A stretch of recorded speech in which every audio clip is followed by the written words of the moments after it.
안녕하세요.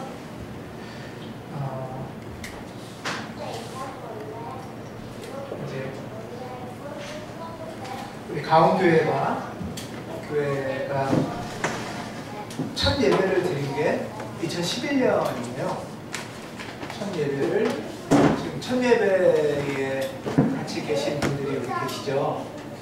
네. 고 집사님, 정 집사님, 또 지금 안 계신데 김홍철 집사님, 또 이정인 형제도 있었습니다. 지금 그때는 이제 우리 교회 공간이 없어서 다문화센터 병점역 앞에 아시아 다문화센터를 주일만 빌려서 그래서 예배를 드렸었어요. 그리고 이제 그러니까 그렇게 예배를 시작한 지 한 만 4년 가까이 됐네요. 만 4년이네요. 교회가 안에 이제 우리 교회가 다음 주에 설립 공인 예배를 드립니다.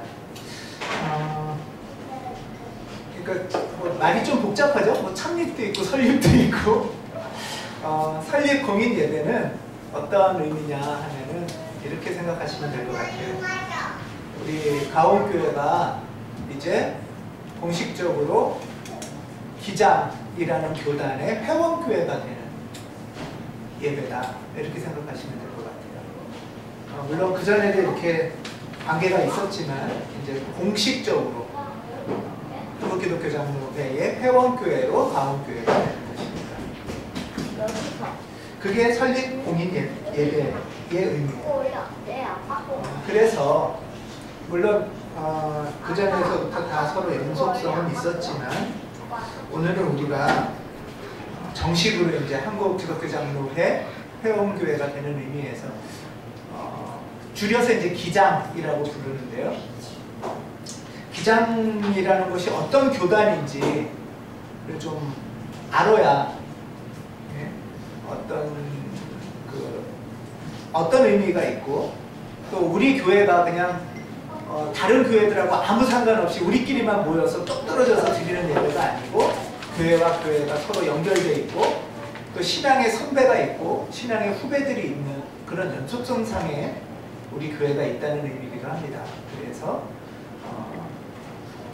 한국기독교 장로회의 의미에 대해서 오늘은 조금 이렇게 나눠보고 싶습니다. 사실 좀 많이 아시는 분들도 계실 텐데요. 좀 오늘 설명을 드리겠습니다. 한국기독교 장로회는 우선은 장로회죠. 네, 장로회입니다. 그러니까 뭐 장로회, 장로교 다 같은 말이에요. 장로회나 장로교랑 같은 말인데요. 그러니까 감리교도 있고 성공회도 있듯이 장로교도 있는 거죠. 장로회도. 예. 장로교회는 교회 개혁, 기독교 교회 개혁이 한 1555년? 1550년? 1500년대, 한 500년 전이죠? 500년 전에 칼빈이라는 신학자에 의해서 출발한 교회 형태라고 보시면 될 것 같아요. 네. 칼빈 많이 들어보셨죠? 네, 칼빈에 의해서 출발한 교회 형태가 일종의 장로교회예요. 그러니까 그전에는 이제 어떻게 보면 가톨릭 교회는 있었는데 장로교회라는 게 생긴 거죠. 장로교회는 말 그대로 누가 있는 거죠?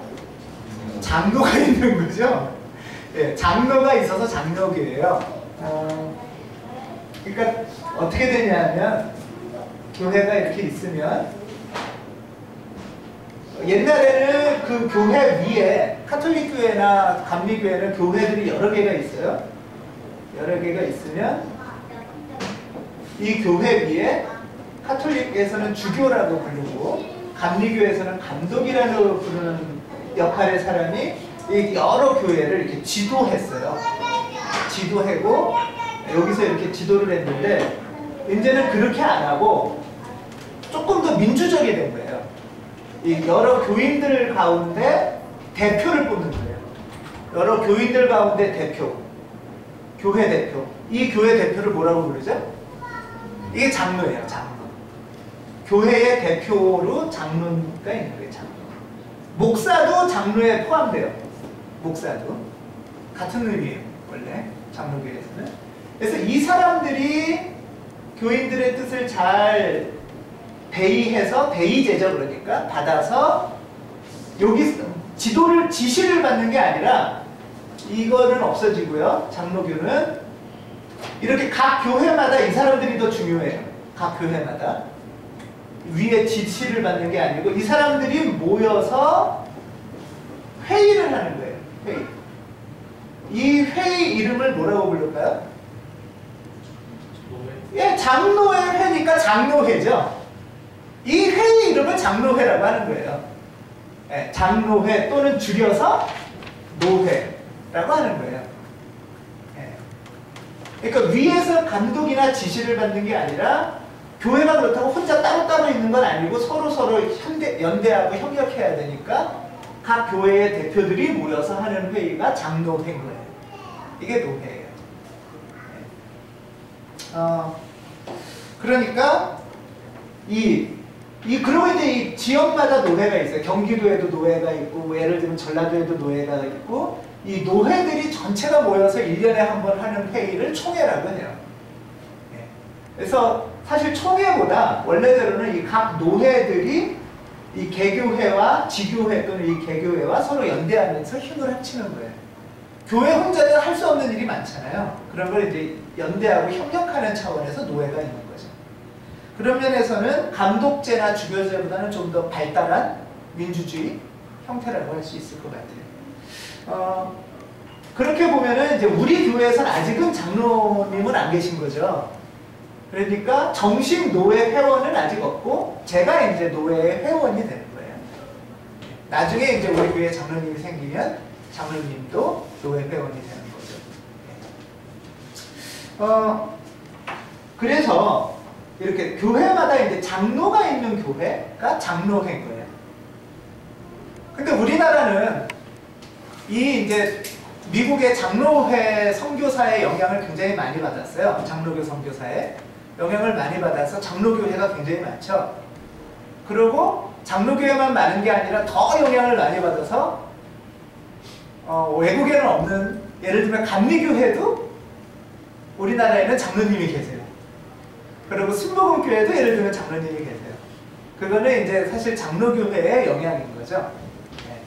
장로교회의 영향으로 이렇게 장로회가 된 거예요. 이렇게 이제 한국에도 미국이나 외국의 장로회 선교사들이 와서 이런 교회들을 만들고 세우고 한국의 장로님들을 세우고 이렇게 또 모여서 노회를 한 게 이제 장로교인 거예요. 한국 장로교가 그렇게 시작을 했어요.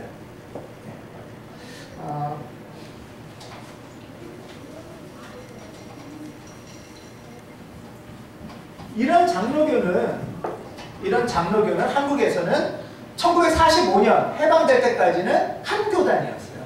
여러 교단이 있는 게 아니라 좀 지금은 되게 많이 나눠지잖아요. 근데 원래 해방 전까지는 한 교단이었고요. 그러다가 해방이 되면서 장로교단이 좀 이렇게 나눠지기 시작을 했어요. 그러고 그 중에서 우리는 기장은 1953년에 이제 출발을 하기 시작을 해요. 1953년에. 흔히 보면은 기장이 있고요. 한국 기독교 장로회를 줄여서 기장이라고 하고요. 다른 그룹들은 다 뭐라고 부르냐면 보통 예장이라고 많이 불러요. 예장은 예수교 장로회 해서 예장이라고 하는데, 예장은 이제 여러 파들이 좀 있어요.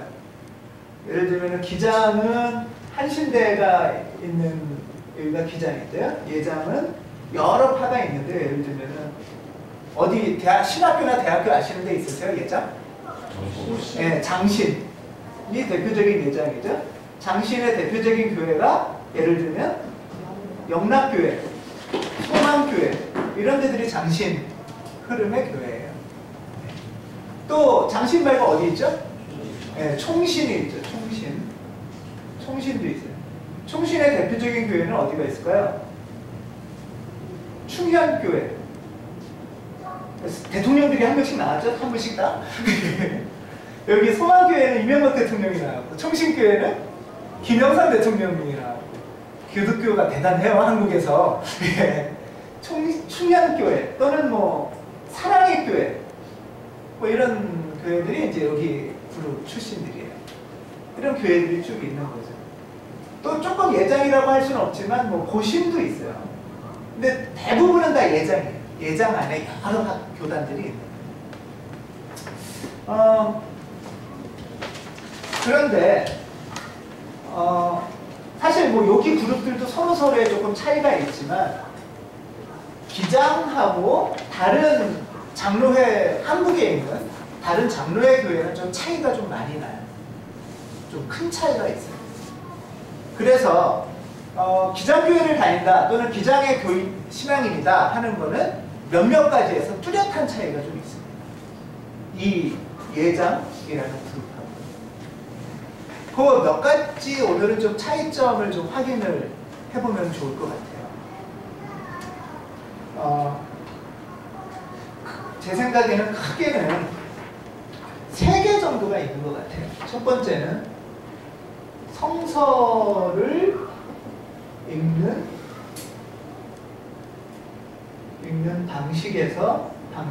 태도에서 좀 차이가 있어요. 성서를 읽는 방식에서. 그 다음에 두 번째는 신앙의 실천에서 다른 예장교회하고 좀 차이가 있어요. 그 다음에 세 번째는 세계 교회들의 관계에서 좀 차이가 있어요. 크게 보면 이렇게 세 가지가 기장교회와 일반 다른 예장교회를 포함. 사실은 이 그룹들은 좀 예장만이 아니라 좀 비슷해요. 다른 그룹들도 좀 비슷한데 한번 저는 이것들을 좀 한번 생각해 볼 필요가 있다라고 생각이 들어요. 여러분도 우리 교회 다니시면서 또는 저희 가온교회에서 신앙생활 하면서 다른 교회랑 비슷한 면도 있고 다른 면도 있다 뭐 이런 생각 좀 안 드세요? 사실 들어야 정상이에요. 안 들면 이게 좀 문제가 있는 거예요. 우리가 아직 많이 부족한 거예요. 그렇다고 해서 이 사람들은 다 잘못이고 우리만 옳다 이건 아니에요. 그건 아니고 각각의 특색이 있잖아요. 특징 중에 기장교회가 갖는 고유한 특징이 있는 거죠. 네. 그게 바로 예를 들면 왜 하필 예장교회들도 많은데 기장교회 다니냐 라는 질문에 대한 답일 수도 있는 거죠. 한번 생각을 해볼게요. 성서를 읽는 방식, 우리 지금 성경 공부, 성서 공부를 한 달에 한 번씩 하죠. 한 달에 2번씩.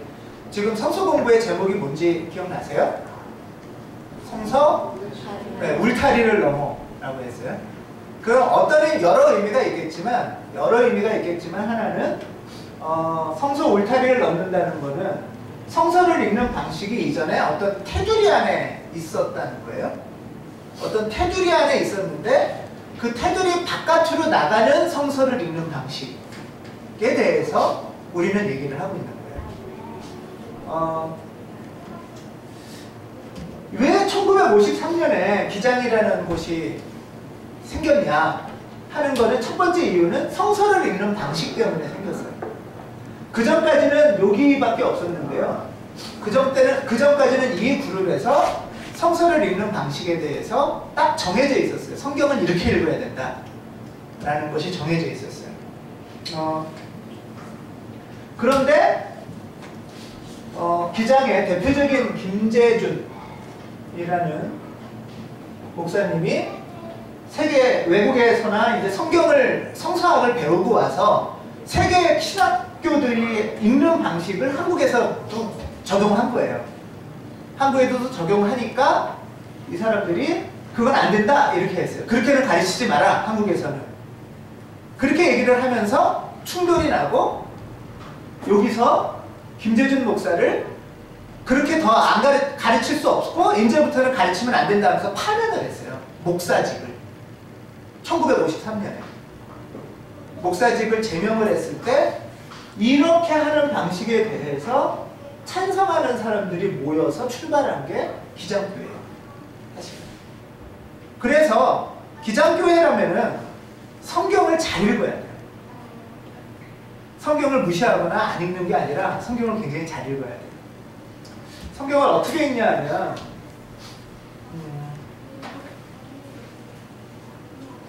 그 전까지는 좀 성경을 예를 들면 이런 거예요.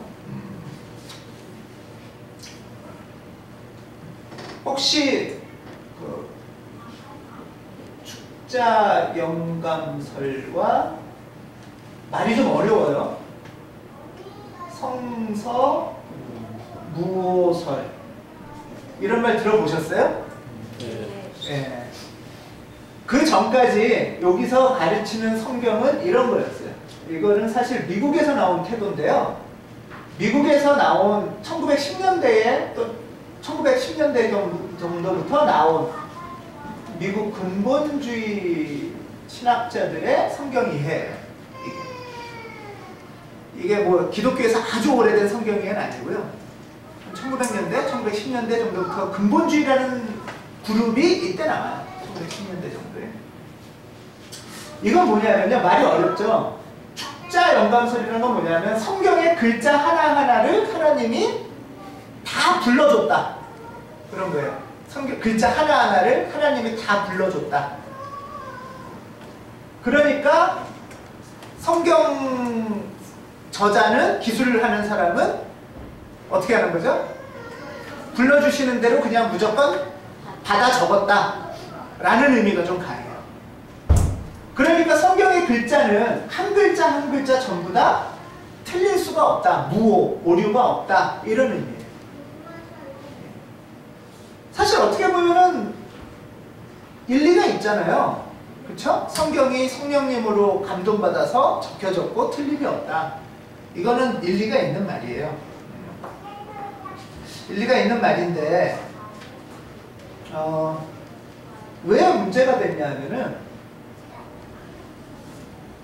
그러면 창세기 1장에 있는 예를 들면 6일 동안 하나님이 세상을 창조하셨다고 하는데 그 6일의 하루하루가 24시간인 거냐? 또 그 순서대로 예를 들면 첫날 뭐하고 둘째 날 뭐하고 셋째 날 뭐하고 이게 정말 그런 거냐? 과학적으로 맞는 거냐? 이런 것 갖고 굉장히 고민이 많았어요. 과학이 발달하면서 우주 물리학이나 지질학이나 뭐 천체 이런 것들이 발달하면서 그런 고민들이 많았어요. 여러분들도 그런 질문이나 고민 안 해보셨어요? 해보셨죠? 네. 그리고 주일학교 때 어린 아이들이 늘 묻는 질문 중에 하나잖아요. 성경이 맞는 거면 이게 왜 이게 진화론적으로도 맞는 거냐, 지질학적으로 맞는 거냐 이런 질문이 있잖아요.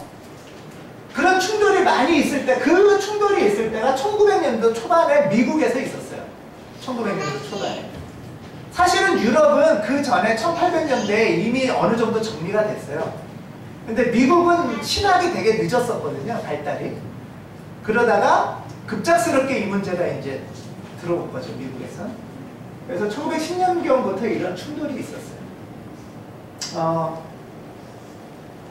그랬을 때 이 사람들은 글자 그대로 다 맞는 거다 라고 얘기를 하기 시작을 했어요. 그리고 글자 그대로 안 믿으면 이단이다 라고 얘기를 한 거예요. 그게 이제 이 근본주의의 시작인데요. 그런데 미국에서도 많은 신학교들은 그렇지 않은 것 같다. 성경을 그렇게 읽는 게 적당하지 않은 것 같다 라고 생각을 하기 시작을 했어요. 그러고 그런 태도를 김재준 목사는 미국에서 프린스턴에서 배워온 거예요. 사실은. 네. 이거는 뭐냐? 성경은 분명히 하나님이 그 성경을 쓰는 사람을 로봇처럼 쓰지 않았다라는 거예요. 막 부르는 대로 받아 적은 게 아니라는 거예요. 성경은 어떤 거죠? 그냥 부르는 대로 받아 적은 게 성경이 아니고 그 당시에 히브리 사람들이 실제로 살면서 하나님을 만난 거예요. 실제로 생활하고 살아가고 그리고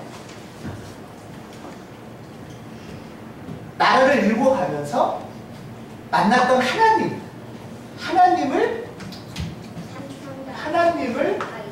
고백하는 게 성경이에요. 고백하는.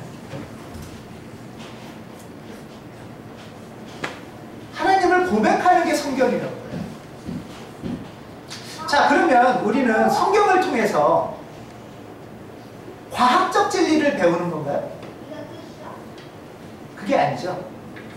성경은 과학적 진리를 배우는 게 아니라 그 사람들이 만났던 하나님을 우리도 성경을 통해서 만나는 거죠. 이해되시나요? 네. 예를 들면 그 당시에 히브리 사람들이 하나님을 고백하는 거예요. 근데 하나님을 고백하지만 그 하나님을 만나고 고백하지만 그 당시 사람들이 겪는 한계가 있잖아요. 시대적인 한계.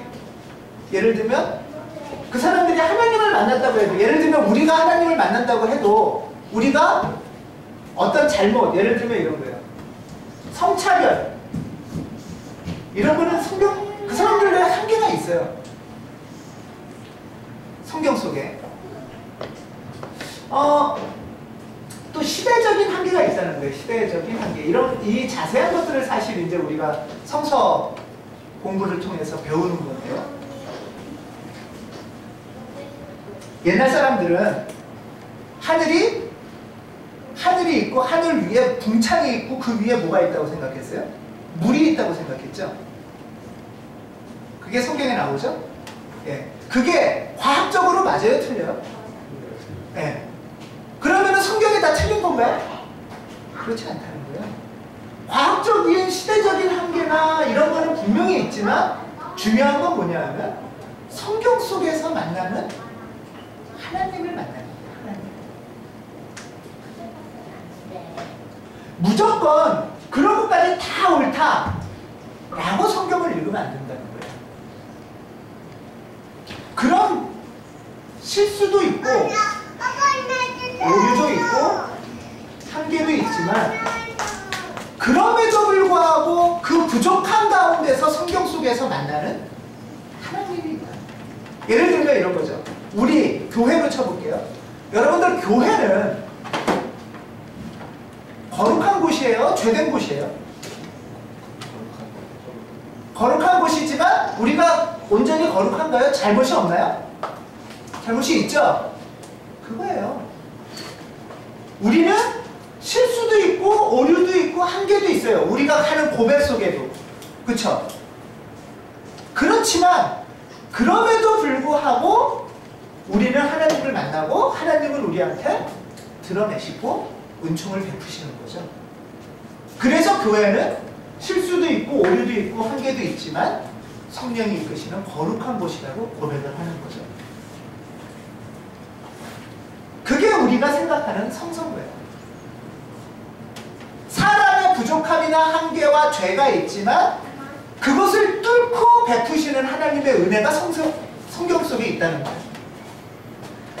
성경이 완전 무결하고 지질학적으로, 천체물리학적으로, 과학적으로 완전 무결해서 대단한 게 아니라 많은 히브리 사람들이 부족함에도 불구하고 하나님을 만난 거예요.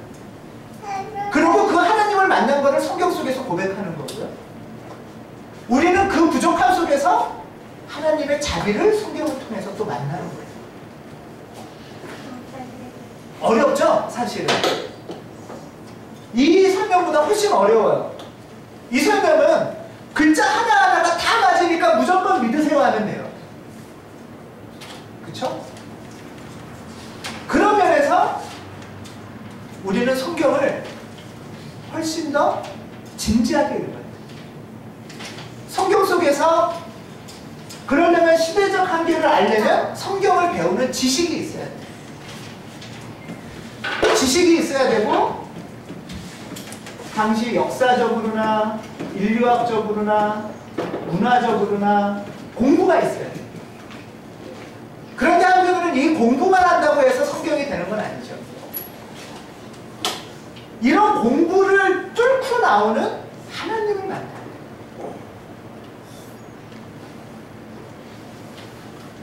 그게 우리가 성서 앞에 하나님을 기대하는 겸손함이에요. 성경 공부를 열심히 했으니까 이제 내가 다 알았다도 아니고 무조건 그냥 글자 하나하나 100% 무조건 믿는다도 아니고 성서의 세계를 공부하면서도 그 성서 속에 계신 하나님을 만나기 위해서 겸손하게 구하는 것. 그게 어떻게 보면 기장이 생각하는 또 세계교회가 고백하는 성서에 대한 이유. 그러려면 공부도 해야 되고 기도도 해야 돼요.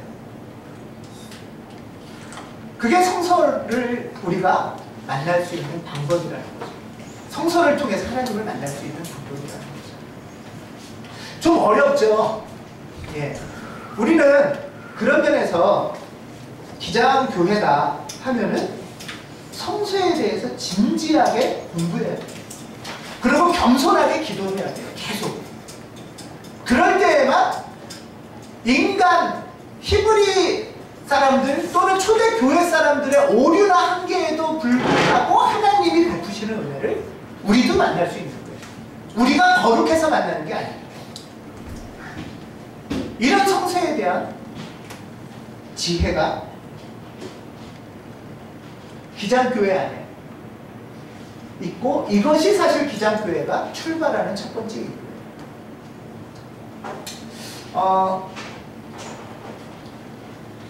성서에 대한 진지한 공부와 겸손함, 이게 우리한테 필요합니다. 그런데 기장교회가 기장교회로서 한국 사회에 드러낸 거는 이거는 아니에요. 이건 아직도 부족해요. 많은 기장교회들도 부족해요. 한국 사회에 기장교회가 기장교회라는 이름을 드러내거든요. 사실은 이게 아니라 두 번째, 신앙의 실천에 있어서 기장교회가 다른 차이를 보였어요. 기장교회는 여러분들 이승만 해방 이후에 아까 그 교회가 한국 사회는 대통령을 많이 냈죠, 사실은.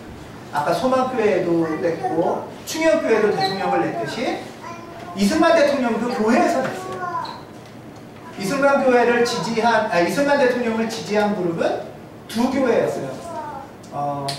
감리교회와 장로교회였어요. 그래서 한국 기독교는 사실은 이승만 대통령하고 굉장히 가까웠어요. 그런데 이승만 대통령이 아주 영예롭게 대통령을 임기를 마쳤나요? 어땠죠? 네, 쫓겨났죠. 쫓겨났어요. 4.19 때문에 이승만 대통령이 쫓겨났어요. 4.19 때문에 이승만 대통령이 쫓겨났다는 거는 한국교회가 어떻다는 거예요? 4.19로 인해서 잘못했다는 게 드러난 거죠. 한국교회가 이승만 대통령을 지지했잖아요. 그런데 이승만 대통령이 한국에서 쫓겨났다는 건 한국교회도 한국 국민들로부터 쫓겨난다는 거잖아요. 그렇지 않나요? 4.19를 보면서 김재준 목사가 이런 말을 했어요. 교회가 부패한 정권에 무관심하니까 아무 죄도 없는 학생과 청년이 죽음을 당하는구나. 이런 말을 했어요. 사실 교회가 앞장서서 이승만 대통령한테 잘못했다고 해야 되는데 교회가 이승만 대통령하고 같이 잘못한 거죠. 그러면서 김재준 목사와 기장교회는 굉장히 많은 반성을 해요. 물론 그 전에 이승만 대통령이 잘못했다고 지적하는 소수의 기독교 그룹은 있었어요. 예를 들면 사상계, 혹시 아시는지 모르겠네요. 사상계의 장준하와 함석헌, 이 사람들이 김재준 선생님을 가르쳐줘요.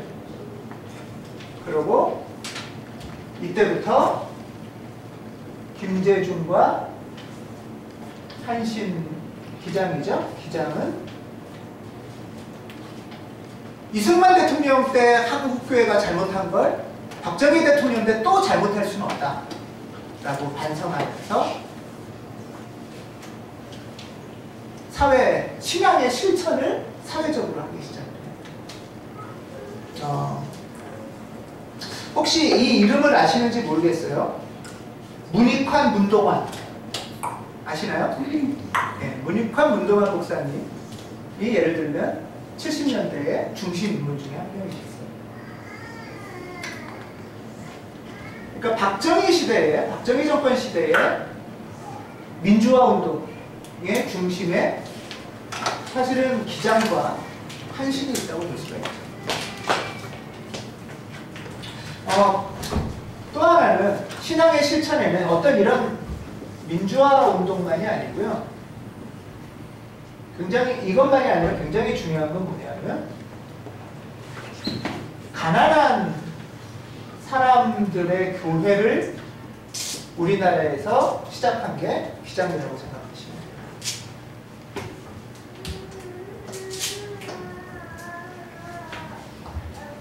시골에서 도시로 서울로 이사를 오면서 서울 변두리에 청계천이나 낙골이나 목동이나 이런 데 가난한 사람들이 굉장히 많이 모여 살기 시작을 했죠.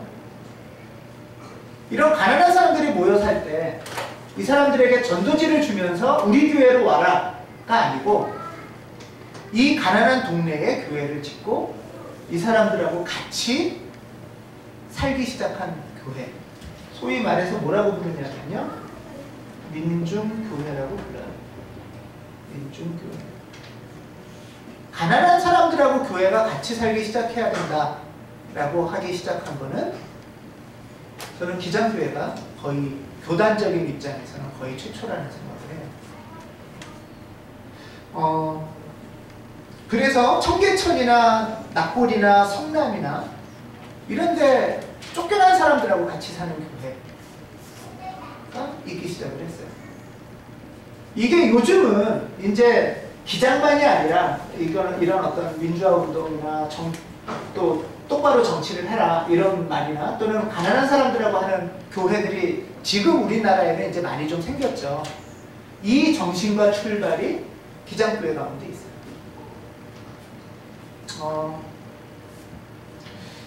이 사람들에게는, 그리고 이 그룹들 중에 혹시 이 이름을 또 아시는지 모르겠네요. 예를 들면 한명숙, 이전에 전 총리였죠? 한명숙, 또는 뭐 누가 있을까요? 여러분 아시는 김세균, 강기가, 뭐 이런 사람들이 다 같이 활동한 분들이세요.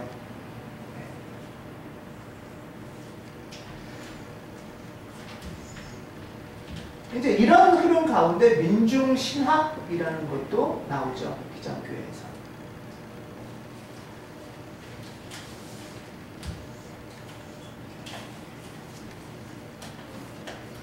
이분들에게는 당시로서는 복음이 뭐냐라고 하면 이분들에게 복음은 인간답지도 못하게 인간 이하로 사는 사람들한테 인간답게 살 수 있게 해주는 것을 복음이라고 생각했어요. 예수 그리스도께서 전해주신 복음은 사람답게 사는 삶. 너무 인간 이하로 살게 됐으니까 그 당시로서 그게 복음이라고 생각했고요. 그 당시에 이분들이 생각하는 전도는 전도지 돌리면서 우리 교회 와라가 아니라 이런 인간답게 사는 삶에 같이 협력하고 같이 연대하자. 이게 예수께서 우리에게 가르쳐 주실 것이다 하는 게 전도였어요.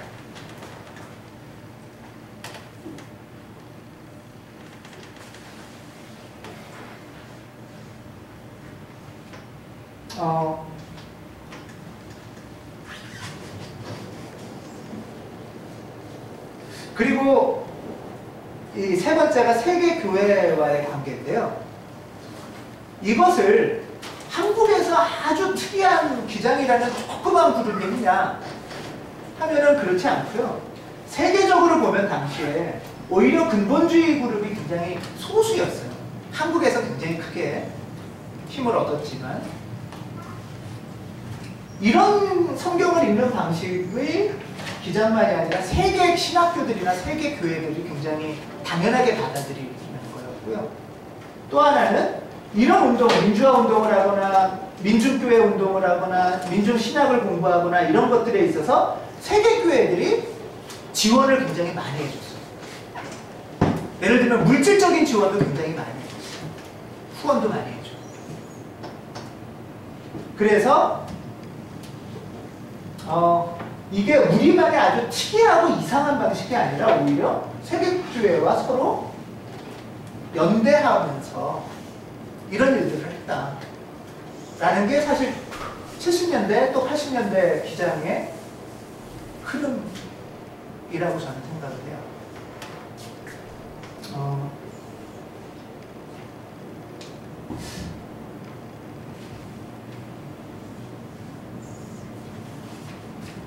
당시에 70년대, 80년대도 마찬가지지만 한국교회는 두 흐름이 있었어요. 70, 80년대 한국교회는 두 흐름이 있었는데요. 하나는 위로와 어떤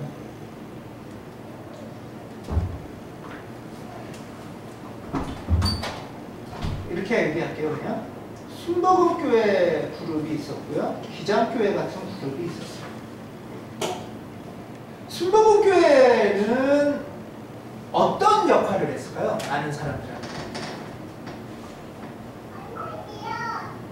저는 어찌됐든 순복음교회는 하루하루를 살기 힘든 가난한 사람들한테 매주 가면 위로를 줍니다. 찬양 가운데 열정도 얻고 힘도 얻어요. 기도도 하게 되고 소망도 생기게 해요. 저는 이게 굉장히 큰 역할을 했다고 생각해요. 그렇기 때문에 사실 많은 사람들이 순복음교회로도 갔어요. 그렇죠? 그러면은 여기서는 왜 이렇게 안 했냐?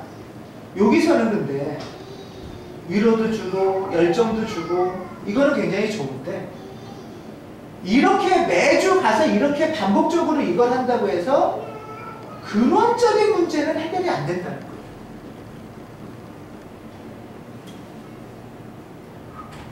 이들이 가난한 이유는 정권이 잘못되거나 정책을 잘못하는 게 더 근원적인 이유인데 그 문제는 누가 해결하겠느냐? 그 문제는 누가 지적을 하겠느냐? 라는 거죠. 이들에게 날마다 매주 위로도 필요하고 열정도 필요하고 격려도 필요해요. 그렇지만 그것만으로 더 사실 삶이 그렇게 인간 이하로 살게 되고 가난하게 살게 되고 힘들게 살게 되는 근본적인 이유가 있잖아요. 직장이 불안정하고 비정규직으로 사는 거는 근본적인 이유가 있잖아요. 사실 기장은 좀 더 그런 근본적인 이유에 대해서 고민했던 그룹이기도 합니다.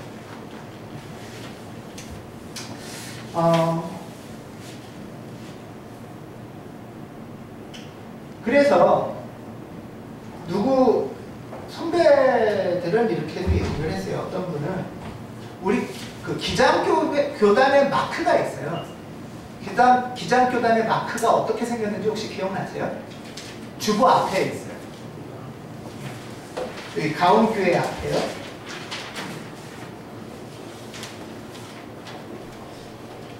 동그랗고 이렇게 돼 있죠. 이게 뭘 표시할까요?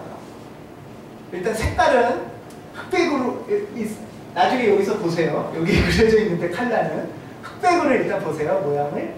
이거는 뭘 상징할까요? 한 한글의 기자기도 하대요. 기. 네, 그런데 그거보다 더 상징적인 의미는 이 위에가 파란 하늘이거든요. 이 오른쪽 위가 파란 하늘을 가로지르고 날아가는 화살촉. 화살촉. 그래서 기장의 신앙을 화살촉 신앙이라고 얘기를 해요. 화살촉 신앙이라는 거는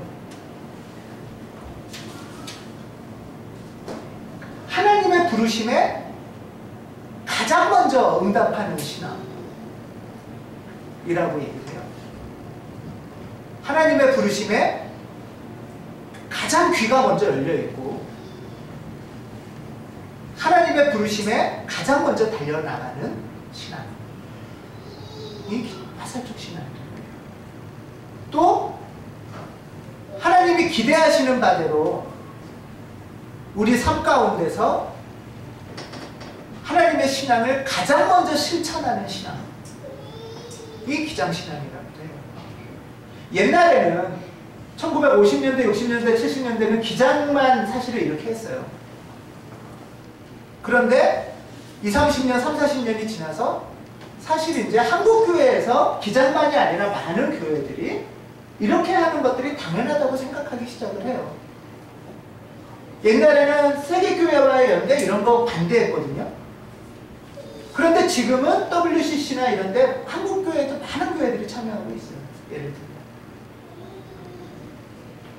이런 역할들을 하기 시작을 하는 거죠.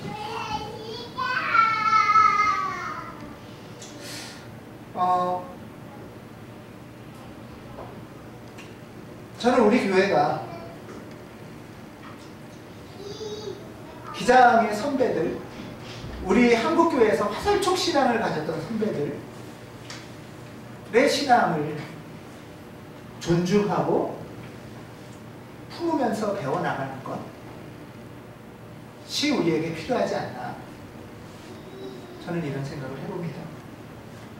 우리 가온교회의 신앙이 화살촉 신앙이 돼서 부르심에 이집트 노예 생활에 가만히 있는 게 아니라 먼저 출애굽하는 신앙, 광야로 먼저 나가는 신앙, 하나님의 부르심에 응답해서 우리의 삶의 현장에서 먼저 하나님의 신앙을 실천하는 신앙, 그리고 세계교회의 흐름 가운데서 먼저 민감하게 귀 열고 연대하고 실천하는 신앙. 이런 신앙이 우리 가온교회의 신앙이 되어서 우리 신앙 선배의 열정과 헌신을 이어받고 하나님의 부르심에 가장 먼저 달려나가기로 작정한 우리 가온교회가 되기를 간절히 기원합니다. 기도하겠습니다.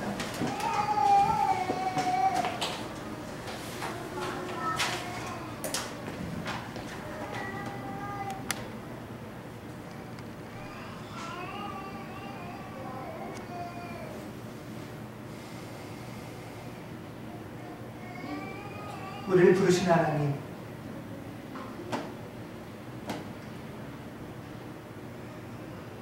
우리의 부르심에 우리가 귀 열고 눈 열고 마음 열어서 잘 들을 수 있도록 도와주시옵소서. 하나님께서 우리에게 기대하는 우리의 삶이 있습니다. 하나님께서 우리에게 기대하는 그 삶을 앞장서서 살아갈 수 있는 믿음과 용기를 허락해 주시옵소서. 초대교회의 신앙의 열망과 한국교회의 신앙의 선배들의 믿음을 이어받아 우리가 나아가길 원합니다. 우리의 부르심에 응답하며 나아가는 가온교회 되도록 도와주시옵소서. 주 예수 그리스도 이름으로 기도드립니다. 아멘.